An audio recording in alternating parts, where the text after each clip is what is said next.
Les États des pays développés, dont les finances publiques étaient déjà fragiles, ont été amenés à avoir un recours massif à l'endettement pour limiter les conséquences de la crise économique mondiale de ces 2 dernières années et pour financer les plans de relance. La fragilité de certains d'entre eux, et en particulier ceux de l'Europe du Sud, auxquels il faut rajouter l'Irlande, n'a pas résisté à ces difficultés. C'est un véritable effet domino qui est en train de se jouer.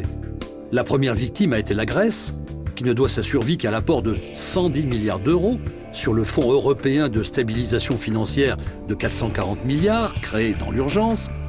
Elle est suivie par l'Irlande, pour laquelle l'Europe apporte 85 milliards, puis par le Portugal et l'Espagne, et, demain peut-être, par l'Italie et la France.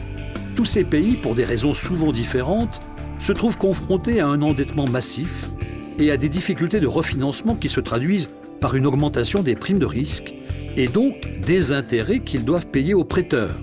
Spirale infernale qui réduit d'autant leur solvabilité, avec en ligne de mire des risques de défaut à terme dans les remboursements, voire même la remise en cause de l'euro.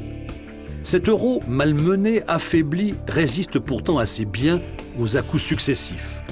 Une épreuve qui pourrait paradoxalement être salutaire pour la cohésion des institutions européennes.